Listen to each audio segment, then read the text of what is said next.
And, well, he went floppy, didn't he? Hello and welcome back to our Duelist adventures. Now, we are in a rather interesting situation. We do have an allied army over here at Razich, and they are attempting to retake it from the Southern Empire. And there is also an enemy army relatively close by attempting to potentially retaliate against Duel if he were to become somewhat significantly diminished, but as you can quite clearly tell, he has a pretty overwhelming numbers advantage in the form of 1,146 units, and I've actually just come from there, and the enemy army is around 400 because they are currently having food supply issues. Anyway, this is our current army setup, and what I'm actually going to be doing is showing you that I have indeed equipped the armor that quite a few of you said was perfectly fine to equip, so I'm happy with that. I think I'd prefer to equip it rather than sell it, because I think that, you know, selling something like that, especially considering it's so extremely expensive, would imbalance things quite a bit. So it is obviously down to player choice in most aspects. At least when it comes to that sort of thing. We've got to be a bit careful here, though. I don't want Sarandon to be... there we go, nice. I don't want Sarandon to be joining us in this fight, because no doubt he has some pretty decent units. Yes, indeed he does. He has a couple of elites, he has Palatine Guards and Legionaries and so on and so forth. And I've already looked at this particular person's army composition, and as you can see, they have a couple of elites, but nothing too dangerous, and so as a result I should be able to take care of them without too many difficulties, or at least I hope so. So we're going to head in here and see what happens. This is 86 versus 72. Something tells me that the numbers advantage is not really going to make too much difference here. I think, as I said and indeed mentioned very briefly in the previous episode, tactics and strategy, as well as of course the environment and what kind of advantage or disadvantage it may give you, has much more of an effect than numbers. And obviously the tier of unit also makes a pretty significant difference as well, because obviously if the enemy has tier 6 noble units or whatever the case may be, then you're going to lose pretty much, well, pretty much no matter what, I'd probably say. But it obviously depends. Sometimes if you get a good bottleneck, if you're in a siege defense situation, which I think we will probably have more of an opportunity to do now that the game has been changed a little bit in that regard, then I'm looking forward to it. I am actually looking forward to that. Nice. Take out that Imperial Heavy Horseman. Let's move my archers a little bit ahead here. Got to be a bit careful of my infantry as well. Going to tell my infantry to go into a shield wall, even though they don't really have too many shields. Tell our cavalry to charge in once again, and we're also going to tell our archers to go into a loose formation. Let's see if we can play the duelist here. Nice little block right there. Got to be careful about the scythes. Even though the scythes are not really going to deal that much damage and they're very slow, they can do a lot if they hit the right area. My helm is my main weakness right now, so I am being very careful, cautious about... Ow. Yes, as you can see, I got hit in the head right there. Did you see that? Got hit in the head, and boom, what happens? I'm dead. You see that? Look at this. If we literally have a look at it, look at that. I got hit in the head once, got hit in the abdomen a little bit for 9 piercing, which is nothing. And then I obviously got hit in the shoulder, which is quite a bit more, but then I got hit in the head again for another 46. So it is definitely a weak spot, and I'm going to have to do something about that very, very fast indeed. So I'm thinking what I'll do is probably navigate to the nearest town and try to buy a helmet that has more armor than what we currently have. But that's a pretty decent amount of renown, not too bad. And morale as well. I'm looking to try and get as much renown as I possibly can, as well as, of course, as much morale. Now, unfortunately, my previous prisoner managed to escape because I think we're over the limit quite a bit over the limit, actually. So I can't take any other prisoners, unfortunately. Let's see what else we have available here. Wow, pretty good crossbow, as you can see. So that's really nice. Going to be able to sell that for a decent profit. Aha! This is exactly the kind of thing I was talking about. This helm right here is going to be going on my head immediately. That is very, very cool. All right, so what else do we have here? Do we have any boots that could be kind of useful? No. I think I'm wearing pretty decent boots, and my brother is also wearing some pretty decent stuff, as you can quite clearly tell. His armor is my old armor, I believe, and I think his cloak is decent, not great, but decent. And he does have some. Does he have some crossbow? I think he has some crossbow proficiency. Maybe I want to give that to him.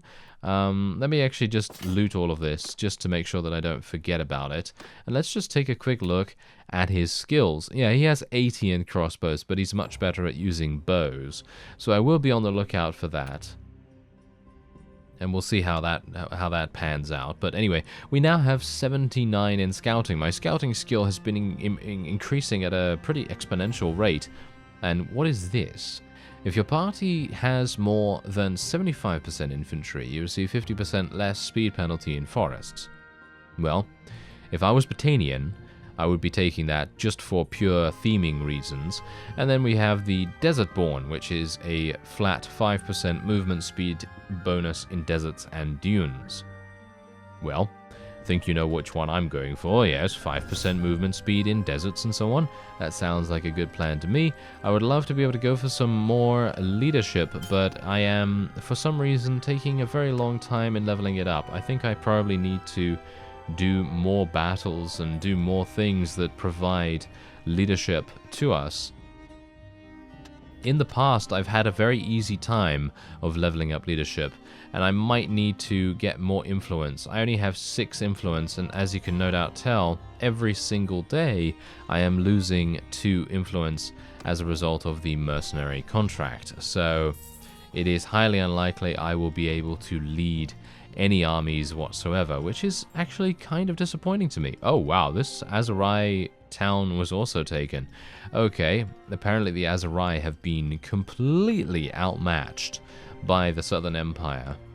And it's not really a wonder, to be honest. It does not really give me any pause for thought or anything like that, because I kind of realize that the Azurai generally do tend to be at a disadvantage against the Southern Empire. And as you can see, there's actually a little bit of a battle going on here. I believe... Yep, they are indeed going to lose. The Azurai are going to lose this, and even if I were to join this, it is not going to make any difference. Which I am very sad to say, you know, because I would love to be able to go in there and try and affect the balance of power just a little bit, but unfortunately that's not going to happen. I'm going to recruit all of these guys because they're mounted, and even if I can't level them up or anything like that, I'm going to get these guys too, just because I need to reinforce my army just a very slight amount. Did they take this? No. As you can see, they didn't take this, and they completely suffered so many casualties for basically nothing, and that is the entire reason why they are now being preyed upon by the huge number of Southern Empire vassals. And now you can see here. Okay, so now this is also what I kind of wanted to do, albeit without the Azurai army being murdered first, of course. So what I would like to do is I'm going to sneak around here, and because they have a disorganized state right now, I'd love to be able to... I can't believe that I'm actually getting the opportunity to do this, to be honest. I thought to myself, okay, I'm probably going to get 1, maybe 2 of these vassals into a battle, but I never thought I'd get someone so incredibly injured into a fight. And bear in mind, we are being opportunistic here. We are being opportunistic as much as we possibly can.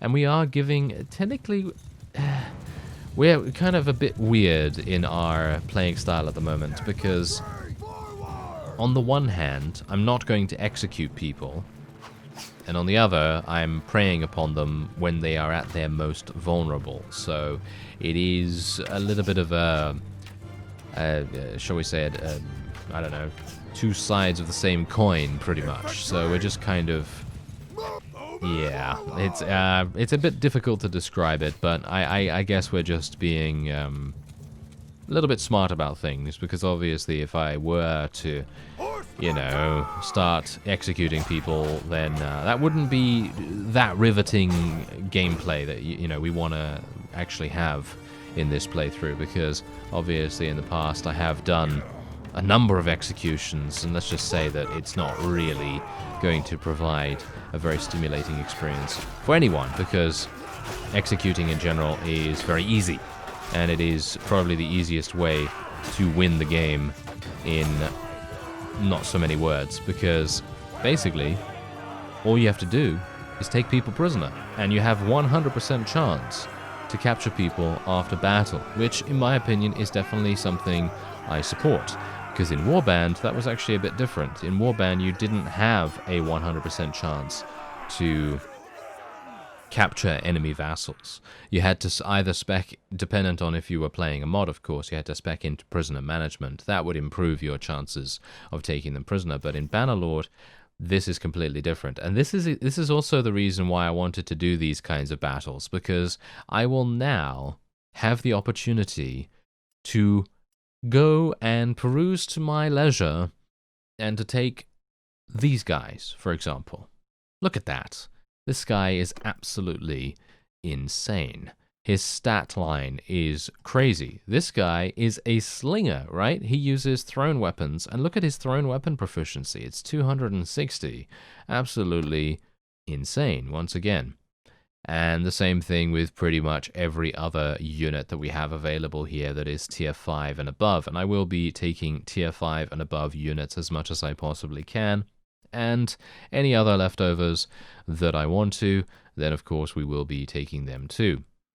There you go. Alright, so I now have 99. I think I might leave the rest. I'm actually not sure about that at the moment, because I think I might reduce my speed too much. Let me actually just take a quick look at my prisoner. My prisoner situation is okay. You know, it's okay. I'm going to take these guys because I'd like to be able to try and persuade them to join us. Oh, already one of them actually wants to join us, so that's pretty good. Azerite Infantry could probably join us too. Imperial Veteran Archers and Imperial Crossbowmen, they could probably join us as well. They are all tier 4, so it makes the most sense to get them as fast as possible. There is a mod out there, by the way, that I noticed when I was browsing for mods for this series, and there is a mod out there that will enable players to be able to recruit tier 6 units and various other tiers of unit. And I'd highly recommend getting that if you are a bit annoyed at the fact that you can't recruit these tier 5s or these tier 6s or anything like that.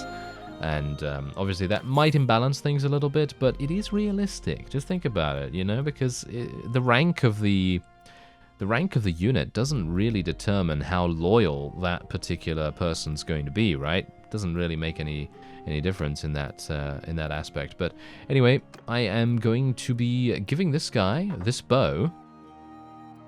Do we have any arrows for him? We do not. So I will have to go and buy him some arrows, but that's alright. Not a problem. Not a problem at all. Alright, so let's move on. And now we can, well, prey upon even more people if we want to. So these fellows are going over here. So I'm going to just kind of disappear a little bit into the forest. And I will be preying upon them in just a second. Now we've got to be a bit careful here, because Sarandon is also here, and if Martyra turns around right now and attacks us, we will be in a situation against 2 of them, and that's not going to be good. So thankfully he did turn around, and now I will be able to once again attack even more vassals. And this is the only real way that I can kind of affect the overall picture, because I can't do any sieges. Going into a siege defense is probably going to result in a, well, albeit not swift defeat, but a defeat nonetheless. I think it would probably be quite difficult for me to do something about that. Oh, let's try and block downwards. Try not to get stabbed in the face. Thank you very much. Oh, I have some horse archers. Oh, that's going to be kind of interesting. Oh well. They're just going to be charged in just like any old howl, like they always are. Alright, got to be a bit careful here. I am getting shot Let's get my own archers onto the hill here. I hope I don't get killed because auto-delegate is a very harsh thing to happen. Okay, we really don't want that to happen. So let's just tell my horse archers and my regular cavalry to charge in here. And let's see if I can do some damage. I do so little damage to the heavily armored units just purely because I'm using a cutting weapon. I think I probably need to get a piercing weapon of some kind. That would probably make sense. Nice. Okay. Phew. I can't believe I actually survived that, to be honest. Okay, let's be a bit careful here. Okay, no, it's fine. Alright, that's good. Okay, don't get shot now. Don't get shot now. Bruce is running around in circles. Yes, he tends to do that. That's his defensive maneuver. Yes, exactly. There we are. Alright, now, hilariously enough, in my opinion, that was more difficult than the other vassal that we fought that had 76 or something like that. That felt extremely difficult to me. And we're going to be taking her prisoner as well. There we go. And I probably won't be taking anyone prisoner here because, as you can see, I have 46. I could, you know what? I'm going to get rid of the legionaries and the sheriffs and the Imperial Sergeant Crossbowmen and the Imperial Cataphracts and these guys and these guys and these guys because they can't be recruited. And in my opinion, they are not dead weight, so to speak, but they are only going to be good if I can find a task to provide manual laborers.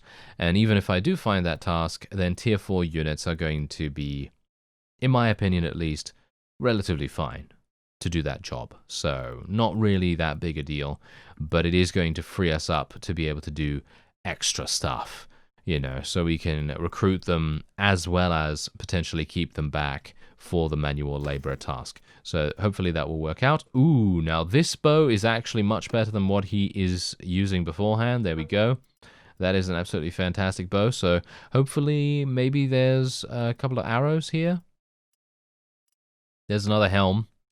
It's got exactly the same armor. Oh, look at that. There's actually a cape here as well. The cape is worse than what I'm wearing. So I will give it to our brother. There we go. Hopefully he won't die with all of this extremely expensive stuff on. But, well, you know, what can you do? If he does end up dying, then that's just how it is going to have to be. Nice. We've got some better gloves as well. Ooh, yeah. That's what I'm talking about. All right. So do bear in mind, by the way, I am still keeping in mind the weight. Okay, so basically, if this armor goes any heavier, and I'm talking about even if it's 12.5, I'm not going to be equipping it. I'm drawing the line there because I've already gone over by about two weight value, so I don't really want to do anything more than that. Ooh, now let's just have a quick look at these. I would love to be able to create a weapon that is capable of dealing piercing damage or blunt damage. And maybe I will attempt to do that, actually. That might be something that I would like to do, because if I can create a weapon like that, I should have a very easy time. Wait a minute, I've got to be a bit careful here. Oh, I really wanted to go over and help Talas. He's having a bit of a problem, yeah. Can I get around there another way? Is there a way to get around here? No. No, I'm going to have to go this way. This is a death sentence. Going that way is an absolute death sentence, so unfortunately he is going to get taken prisoner. I don't think I would have been able to affect the battle in a significant way. Rather unfortunately, me having to say that, but I don't think I would have been able to. So yeah, that's kind of sad, but there's so much foot traffic going on here. Ooh, I might be able to take care of this fellow, though. Let me actually just take a quick look. Alright, yeah, he's using some really harsh units. Redemptive Inquisitor? Oh, wow. Okay, these guys are probably going to be pretty significant. Are you? Wow, okay. Whew. They are slow-moving, and they don't appear to have shields. So, that is probably going to be okay, and they're, as you can no doubt tell, they're very lightly armored. Look at that. They are literally using robes, so they will be torn apart by archers. And that's all we really need to know, isn't it? That is all we really need to know. So let me actually just take a quick look at Sarandon here. We might be able to go in and fight him. He does have a number of prisoners that we could rescue, but now here's the problem. Do you see the problem? I think you can already tell what the problem is. 138. These guys right down here. What's going to happen is, if I go against Sarandon right now, if I click on him right now, I'm going to try to intercept him. And he's going to notice that this guy is nearby, and he's going to run towards me. Rather than running away, he's going to run towards me, and as a result, he's going to get this guy to join the fight. As you can see, look at that. It actually almost happened pretty much instantly. So I have to be very, very careful about those kinds of situations. Peder could also do a similar thing, so I need to stay away from the 141 strong army now. And we're going to have to see if I can maybe do something about these armies here, because as you can see, they're actually marauding through the entirety of Aserai territory right now, which is making things very difficult. But that's the thing. Do I actually care that much? Well, yes, on the one hand I actually do, because I would like to continue being a part of the Aserai. But on the other hand, I don't really care that much, because I am indeed a mercenary, and I am attempting to utilize their war against the Southern Empire to make myself stronger. So, of course, that's another aspect of the opportunistic gameplay that I'm attempting to do here. So, we'll see what happens, but I am going to try and go in against this hideout here. I need to be a bit careful. Oh no, it actually takes 29 days. Okay. That's absolutely fine. Thought the duration of the quest was going to be significantly shorter than that, but thankfully it is going to be in my quest log for a while. And Oberon has escaped from the party, which is to be expected. And as you can see, Sarandon has now basically almost gotten all of his people back on their feet. I'm actually wondering, do you think I could take this guy? I've got 31 Aserai Master Archers. I might be able to. I mean, here's the thing. Fighting this guy, it's going to deal a pretty decisive blow. Let me actually just take a quick look here. Well, as you can quite clearly tell, this is pretty bad. Yeah, this is pretty bad. The Aserai are pretty much done, I think. They are pretty much done. The Northern Empire is doing worse than us. The Are you serious right now? Literally, we made peace with them, okay? So the Aserai made peace with the Khuzait, and they have already received 66,000 gold from us. Botania, similarly, are getting almost 70,000. We are receiving tribute from the Western Empire, but all of that is nullified by the deals that we made with the other factions, and we are getting 80 dinars per day from Vlandia, which is really nothing at all. Sturgio is actually doing perfectly fine. But the Khuzait, once again, absolutely monstrous. Absolutely monstrous. I'm actually very surprised. What are they doing, by the way? They've taken these castles here, but that's it. What else have they done? Ah, okay, so they've expanded out here a little bit and have started dismantling the Northern Empire. I suppose that's the reason why the Northern Empire is in such a bad state. But the Khuzait, I feel like there definitely needs to be something done about them. I think they are a little bit too strong. Ah, that's unfortunate. I was actually just about to intercept Sarandon here, and now the Aserai have made peace with the Southern Empire. Now, this is bad. Have they agreed to any, What? We're getting 220? Why are we getting 220? Okay, that's kind of weird. Okay, well, unfortunately, as I said, I was just about to intercept Sarandon here, and now they've made peace. So I will not be able to fight them any further, which is actually quite disappointing to me, because I was having a lot of fun attempting to ascertain the various threat levels that all of these southern vassals were having. And, yeah, now, unfortunately, we will not be able to continue that, which is sad. Very, very sad indeed. But I guess we can go in and do the bandit hideout here, test out a little bit more of my duelist skills, and Gonna tell my people to fire at will and to charge in, of course, so that they can get into effective range as much as they possibly want. And, well, he went floppy, didn't he? He went a little bit of floppy right there. So yes, he just went completely. He just died like no one's business. That was extremely fast. All right. Well, anyway, hopefully I'll be able to get up here without my units interfering. Hilariously enough, they will do that.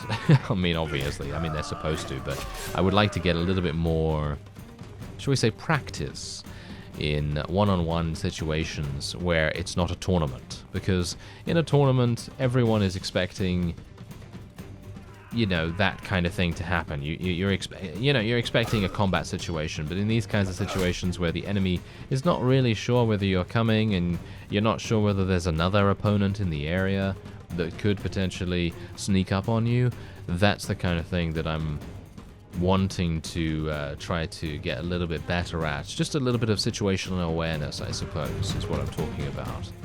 But sure, we shouldn't really have to worry too much about it, I suppose. This is actually quite nice. I mean, apart from it being in a cave, of course, this is quite nice. Look at that, they even have a wooden bed. I wouldn't have expected them to have actual structures in here. I would have expected bedrolls, and that's pretty much it.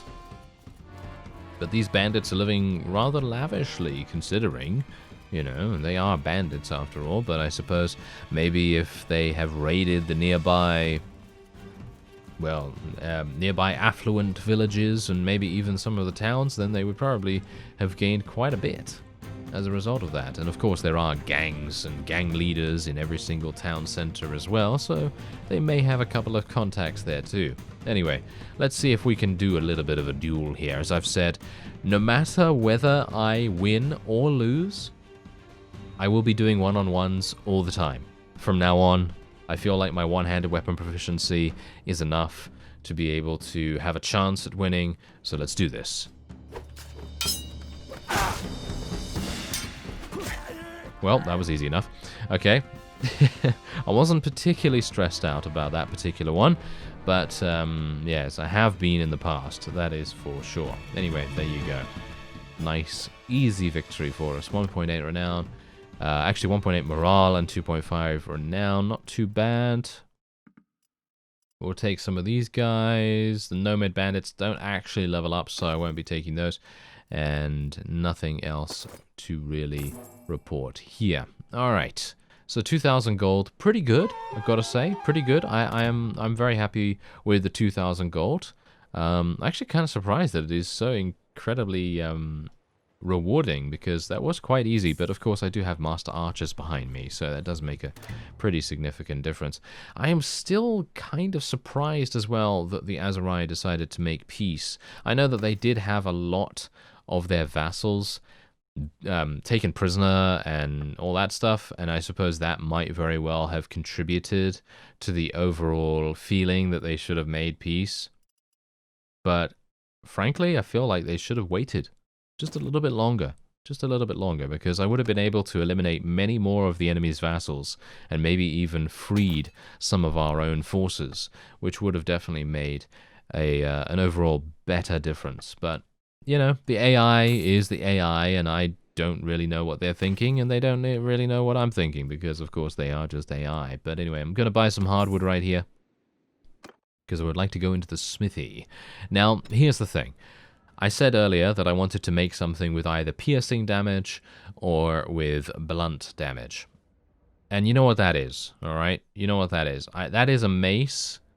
Or if I could make a one-handed sword that is primarily used for piercing. So in other words, a thrusting weapon, which in my opinion is probably going to be the worst weapon in the game, because I'm absolutely awful at using piercing weapons.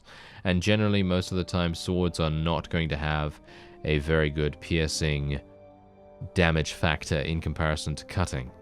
So it is going to be a little bit difficult to find something like that, especially considering I don't have all of the recipes unlocked or anything like that. So this is actually pretty good, but I'm already using something similar to that, so it makes no sense. I'm thinking maybe a blunt weapon, but even so, a blunt weapon is going to be not really benefiting from a huge amount of our perks and stuff like that, because we are primarily a swordsman, of course, and being a swordsman is what we do and what we are primarily good at. So it's a little bit worrying. Okay, so let's just continue to do this. Unfortunately, the energy goes so fast, as you can see. Look at that. Wow. Super, super quick. Anyway, let's just try to smelt as much as I possibly can. There you go. And we didn't gain anything. We didn't gain any smithing skill whatsoever. But yeah, as you could see, this is the best that I can do right now because I have no other parts unlocked, unfortunately. Also, two-handed maces are available too. Actually, you know what? A spear might actually be quite good, but that is, again, not really adhering to the whole duelist theme, and that's obviously something that I'd like to stay to as much as I possibly can. Anyway, that's probably going to be it for this episode. I actually intended to do more fighting against the Southern Empire, but with the new peace agreement, it's kind of thwarted my efforts. But otherwise, if you enjoyed the video, then please leave a like. It is greatly appreciated. And otherwise, I thank you very much for watching, and I will see you next time.